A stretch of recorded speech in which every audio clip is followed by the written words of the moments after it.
Hello বন্ধুরা, welcome to job notification Bangla. বন্ধুরা, সেলের তরফ থেকে নতুন চাকরির বিজ্ঞপ্তি রিলিজ করা হয়েছে। সম্পূর্ণ পার্মানেন্ট পোস্টে তোমাদের এখানে নিয়োগ করা হচ্ছে। এখানে যোগ্যতা রয়েছে আইটিআই পাস স্টুডেন্টরা তোমরা এখানে আবেদন করতে পারবে, ডিপ্লোমা পাস স্টুডেন্টরা আবেদন করতে পারবে। এছাড়াও অন্যান্য যোগ্যতা রয়েছে, যেমন মেডিকেল স্টুডেন্ট যারা রয়েছে, বিএ বিটেক যারা রয়েছে তারা এখানে আবেদন করতে পারবে। তো সমস্ত কোয়ালিফিকেশান নিয়ে ডিটেলসে আলোচনা করব। স্যালারি প্যাটার্ন রয়েছে অত্যন্ত ভালো। আবেদনের শেষ তারিখ রয়েছে মে মাসের 7 তারিখ। তো তোমরা এখানে কিভাবে আবেদন করবে, এছাড়া আর কি ধরনের কোয়ালিফিকেশান রয়েছে, আর তাছাড়া তোমাদের এখানে এজ লিমিট কী রয়েছে, সমস্ত কিছু নিয়ে ডিটেলসে আলোচনা করবো। তাই ভিডিওটা শেষ পর্যন্ত দেখতে থাকো। তো তার আগে তোমাদের কাছে একটা রিকোয়েস্ট থাকবে, তোমরা যদি এই ধরনের চাকরির খবরগুলো নিয়মিত পেতে চাও তো অবশ্যই আমাদের চ্যানেলটা সাবস্ক্রাইব করে পাশে থাকা বেল আইকনটা ক্লিক করে রেখো। এখানে তোমরা নিয়মিত সমস্ত চাকরির আপডেট পেয়ে যাবে। তো এই হচ্ছে অফিসিয়াল নোটিফিকেশানটা রিলিজ করা হয়েছে। দেখো, সেল অর্থাৎ স্টিল অথরিটি অফ ইন্ডিয়া লিমিটেডের তরফ থেকে। তোমরা প্রত্যেকে জানো সেল একটা পিএসইউ সেক্টর মহারাত্না কোম্পানিতে লিস্টেড রয়েছে। এইখানে তোমাদের স্যালারি, বিভিন্ন বেনিফিট অত্যন্ত ভালো প্রোভাইড করানো হয়। এখান থেকে যদি তোমরা জব পাও তাহলে কিন্তু তোমাদের লাইফ একদম সিকিওর। আর এখান থেকে কিন্তু তোমাদের সম্পূর্ণ পার্মানেন্ট পোস্টে নিয়োগ করা হচ্ছে। তো দেখো, এখানে তোমাদের টোটাল 2 ধরনের পোস্টে নিয়োগ করা হচ্ছে। এক্সিকিউটিভ ট্রেড রয়েছে আর নন এক্সিকিউটিভ ট্রেড রয়েছে। তো এক্সিকিউটিভ ট্রেডে যেই পোস্টগুলো রয়েছে সেগুলো হায়ার এডুকেশন কোয়ালিফিকেশন যাদের আছে তারা এখানে অ্যাপ্লাই করতে পারবে। যেমন এখানে রয়েছে দেখো, মেডিকেল অফিসার রয়েছে, তারপরে অ্যাসিস্ট্যান্ট ম্যানেজার রয়েছে, কনসালটেন্ট রয়েছে, তারপরে কনসালটেন্টের মধ্যে মেডিকেল অফিসার রয়েছে। এইভাবে বিভিন্ন কিন্তু যারা হায়ার এডুকেশন কোয়ালিফিকেশন রয়েছে তারা এখানে অ্যাপ্লাই করতে পারবে। তাদের কি ধরনের যোগ্যতা চাওয়া হয়েছে সেটা নিয়েও আলোচনা করব। তো তারপরে রয়েছে দেখো নন এক্সিকিউটিভ ক্যাডার, যেখানে বলা হয়েছে তোমরা যারা আইটিআই পাস স্টুডেন্ট রয়েছো তারা আবেদন করতে পারবে, যারা তোমরা এখানে ডিপ্লোমা পাস স্টুডেন্ট রয়েছো তারা আবেদন করতে পারবে। তো টোটাল 2 ধরনের পোস্ট রয়েছে, যেখানে তোমাদের প্রথম পোস্টের নাম রয়েছে অপারেটর কাম টেকনিশিয়ান বয়লার। এখানে তোমরা ডিপ্লোমা পাস স্টুডেন্ট যারা রয়েছে তারা আবেদন করতে পারবে। আর এই পোস্টের ক্ষেত্রে টোটাল ভ্যাকেন্সি রয়েছে 8টা। ইউআর ক্যাটাগরিতে 3টে, এসসিতে 1টা, এসটিতে 1টা, ওবিসিতে রয়েছে 1টা, ইডাব্লিউএসে রয়েছে 1টা, পিডাব্লিউবিডিতে রয়েছে 1টা, এক্স সার্ভিসম্যানে রয়েছে 1টা। এইভাবে রয়েছে অ্যাটেন্ডেন্ট কাম টেকনিশিয়ান বয়লার, যেখানে তোমাদের টোটাল ভ্যাকেন্সি রয়েছে 12টা। এই পোস্টের ক্ষেত্রে তোমরা আইটিআই পাস স্টুডেন্ট যারা রয়েছে তারা আবেদন করতে পারবে। তারপরে রয়েছে দেখো ঝাড়খণ্ড গ্রুপ মাইনিংস, মানে এটা তোমাদের ঝাড়খণ্ডের গ্রুপ মাইনিংস যে সেক্টর আছে সেখানে তোমাদের নিয়োগ করা হবে। এখানে বলা হয়েছে তোমাদের পোস্ট রয়েছে দেখো মাইনিং ফোরম্যান, যেখানে টোটাল ভ্যাকেন্সি রয়েছে 3টে। তারপরে রয়েছে সার্ভিয়র, যেখানে টোটাল ভ্যাকেন্সি রয়েছে 1টা। তারপরে রয়েছে অপারেটর কাম টেকনিশিয়ান ট্রেনি, যেখানে টোটাল পোস্ট রয়েছে 5টা। তারপরে রয়েছে অপারেটর কাম টেকনিশিয়ান ট্রেনি ইলেকট্রিক্যাল, যেখানে টোটাল পোস্ট রয়েছে 15টা। তারপরে রয়েছে মাইনিং মেট, যেখানে টোটাল পোস্ট রয়েছে 3টে। তারপরে রয়েছে অ্যাটেন্ডেন্ট কাম টেকনিশিয়ান ট্রেনি, যেখানে টোটাল পোস্ট রয়েছে 34টা।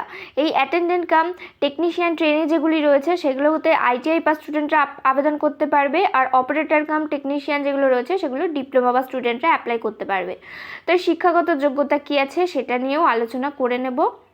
তো এখানে এজ লিমিট বলা হয়েছে বিভিন্ন পোস্টের ক্ষেত্রে এজ লিমিটগুলো রয়েছে, যেমন কনসালটেন্ট পোস্টের ক্ষেত্রে 41 বছর রয়েছে এজ লিমিট, মেডিকেল অফিসারের ক্ষেত্রে রয়েছে 38 বছর এজ লিমিট। তো এগুলো নিয়ে বেশি কিছু আলোচনা করলাম না। আর এগুলো তোমাদের কোয়ালিফিকেশান যেগুলো রয়েছে, যেমন ধরো এমবিবিএস ডিগ্রি যাদের রয়েছে, পিজি ডিগ্রি যাদের রয়েছে তারা আবেদন করতে পারবে। ভিডিও ডেসক্রিপশান বক্সে আমরা এই নোটিফিকেশানের লিঙ্কটা দিয়ে দেবো, সেখান থেকে গিয়ে তোমরা কিন্তু ভালোভাবে পড়ে নিতে পারবে।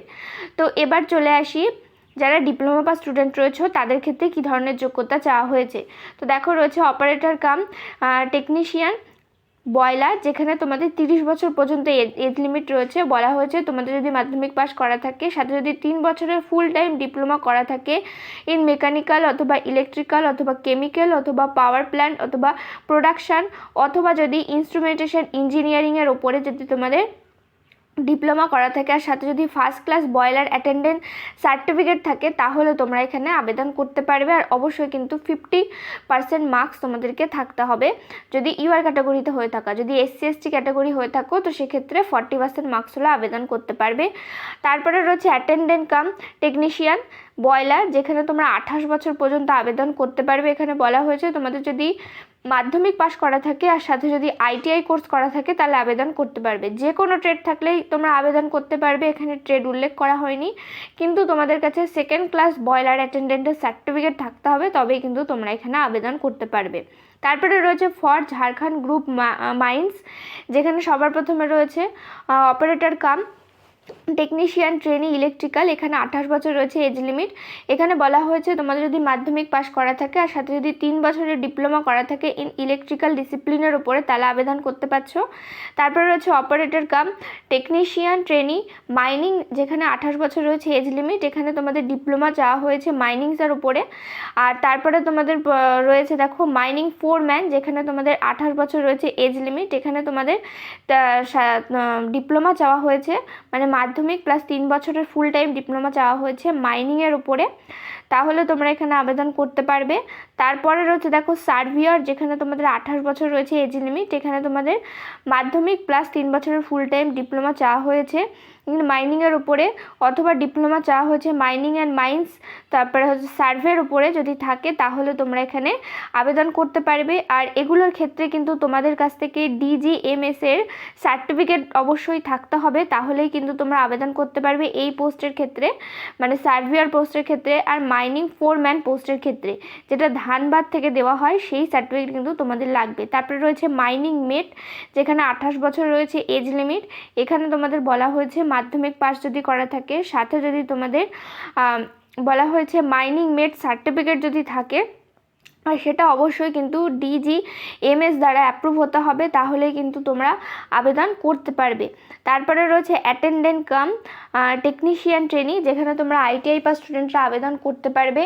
এই পোস্টের ক্ষেত্রে বলা হয়েছে 28 বছর রয়েছে এজ লিমিট, তোমাদের যদি মাধ্যমিক পাস করা থাকে প্লাস যদি ITI থাকে প্লাস অ্যাপ্রেন্টিসশিপ যদি থাকে 1 বছরের, তাহলে আবেদন করতে পারছো। প্লাস তোমাদের কিন্তু অ্যাপ্রেন্টিসশিপটা থাকতে হবে, যে কোনো স্টিল প্ল্যান্টের থেকে কিন্তু তোমাদের অ্যাপ্রেন্টিসশিপ থাকতে হবে, সেটা সেলের তরফ থেকে হতে পারে, টাটা স্টিলের তরফ থেকে হতে পারে, যে কোনো জায়গা থেকে হতে পারে, কিন্তু সেটা কোনো স্টিল প্ল্যান্টের থেকে হতে হবে। তোমরা যদি রেলের তরফ থেকে করে থাকো বা অন্য কোনো সেক্টর থেকে যদি তোমরা ITI করার পরে অ্যাপ্রেন্টিসশিপ করে থাকো, তাহলে কিন্তু তোমরা এখানে আবেদন করতে পারবে না। তোমাদের যদি স্টিল প্ল্যান্টের থেকে যদি অ্যাপ্রেন্টিসশিপ করা থাকে তবেই কিন্তু তোমরা এখানে আবেদন করতে পারবে। দেখো পোস্ট কিন্তু খুব ভালো রয়েছে, সেল একটা অত্যন্ত reputated company, reputated sector, PSU সেক্টরের মধ্যে সবথেকে বড় মহারাত্না কোম্পানিতে লিস্টেড রয়েছে। এখান থেকে সরকারি চাকরিতে তোমাদের নিয়োগ করা হচ্ছে, কিন্তু এখানটাতেই কিন্তু তোমাদের নেগেটিভ রয়েছে, কেননা এখানে শুধুমাত্র স্টিল প্ল্যান্টের থেকে যারা অ্যাপ্রেন্টিসশিপ করেছে তারাই আবেদন করতে পারবে, এটা কিন্তু অত্যন্ত খারাপ বিষয়। তো এখানে এজ রিল্যাক্সেশনের সম্বন্ধে বলা হয়েছে, তোমরা যারা SC ST ক্যান্ডিডেট রয়েছো তারা 5 বছরের বয়সের ছাড় পেয়ে যাবে, যারা OBC ক্যান্ডিডেট রয়েছো তারা আরও 3 বছরের বয়সের ছাড় কিন্তু পেয়ে যাবে। এখানে একটা মেডিকেল স্ট্যান্ডার্ড দেখা হবে, যেমন দেখো এখানে বলা হয়েছে হাইট বলা হয়েছে মেলদের ক্ষেত্রে 155 সেন্টিমিটার হতে হবে, আর যদি ফিমেল হয়ে থাকে তো 143 সেন্টিমিটার হতে হবে। ওয়েট এখানে বলা হয়েছে 45 কেজি হতে হবে মেলদের ক্ষেত্রে, ফিমেলদের ক্ষেত্রে মিনিমাম 35 কেজি হতে হবে।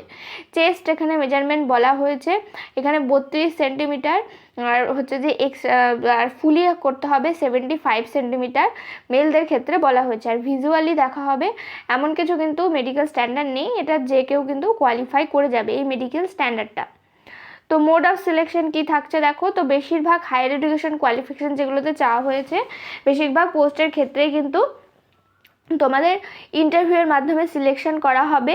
আর যেগুলো অপারেটর কাম টেকনিশিয়ান রয়েছে আর অ্যাটেন্ডেন্ট কাম টেকনিশিয়ান রয়েছে সেই পোস্টের ক্ষেত্রে একটা CBT এক্সাম হবে, তারপরে স্কিল টেস্ট হবে, তারপরে ডকুমেন্ট ভেরিফিকেশনের পরে তোমাদের কিন্তু ফাইনাল সিলেকশন দেওয়া হবে। তো কী ধরনের স্যালারি থাকবে দেখো, তো স্যালারি অত্যন্ত ভালো রয়েছে।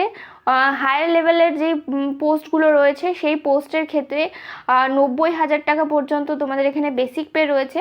আর যদি তোমরা যারা আর তোমরা ডিপ্লোমা পাস স্টুডেন্ট রয়েছো তাদের ক্ষেত্রে স্যালারি থাকবে দেখো 26,600 টাকা প্লাস 3% ইনক্রিমেন্ট অন্যান্য অ্যালাউন্স যুক্ত হয়ে তোমরা এখানে 40 থেকে 45,000 প্রথমেই কিন্তু স্যালারি পেয়ে যাবে। আর যারা আইটিআই পাস স্টুডেন্ট রয়েছো তাদের ক্ষেত্রে রয়েছে 25,070 টাকা প্লাস 3% ইনক্রিমেন্ট অন্যান্য অ্যালাউন্স সমস্ত কিছু যুক্ত হয়ে তোমরা এখানে প্রায় 30 থেকে 40-এর মধ্যে প্রথমেই কিন্তু স্যালারি পেয়ে যাবে। স্যালারি প্যাটার্ন অত্যন্ত ভালো রয়েছে। আর ট্রেনিং পোস্টের ক্ষেত্রে তোমাদের এখানে প্রথমে 2 বছরের ট্রেনিং হবে, তারপরে তোমাদের এখানে একদম ফাইনালি কিন্তু রিক্রুট করা হবে, যেখানে বলা হয়েছে প্রথম বছরে তোমাদেরকে দেওয়া হবে অপারেটর কাম টেকনিশিয়ান পোস্টের ক্ষেত্রে 16,000 টাকা 16,100 টাকা দেওয়া হবে, আর দ্বিতীয় বছরে দেওয়া হবে 18,300।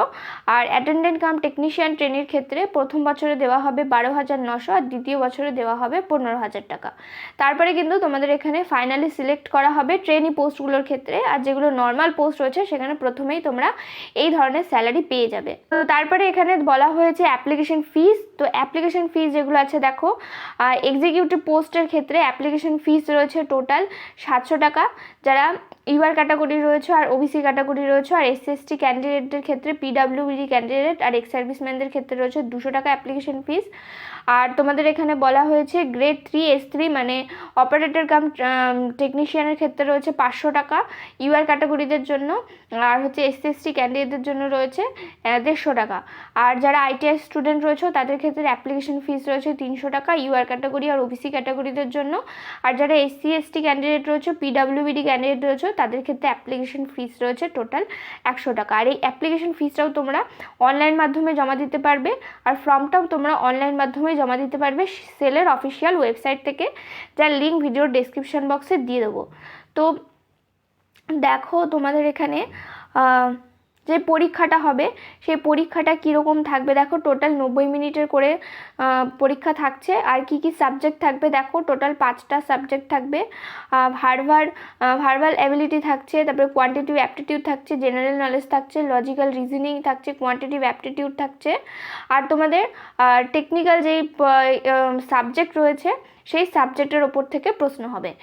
মানে তোমাদের এটা দুটোর ক্ষেত্রেই আইটিআই স্টুডেন্ট আর ডিপ্লোমার ক্ষেত্রে একই রকম প্যাটার্ন হবে, শুধুমাত্র তোমাদের এখানে স্ট্যান্ডার্ডের হবে, মানে আইটিআই স্টুডেন্টদের ক্ষেত্রে আইটিআই লেভেলের স্ট্যান্ডার্ড হবে আর ডিপ্লোমা স্টুডেন্টের ক্ষেত্রে তাদের সেই লেভেলে কিন্তু স্ট্যান্ডার্ড হবে। তো দেখো এখানে পুরো সম্পূর্ণ সিলেবাসটা দেওয়া আছে, ভিডিও ডেসক্রিপশন বক্সে আমরা লিঙ্কটা দিয়ে দেবো নোটিফিকেশানের, তোমরা কিন্তু দেখে নেবে।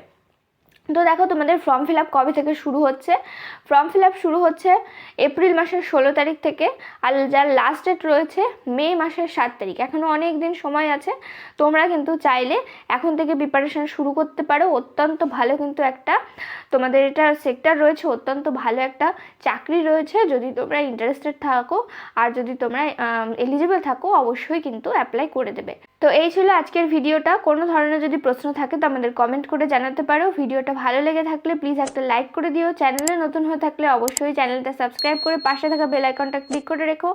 এখানে তোমরা নিয়মিত রাজ্য কেন্দ্রের সমস্ত চাকরির আপডেট পেয়ে যাবে।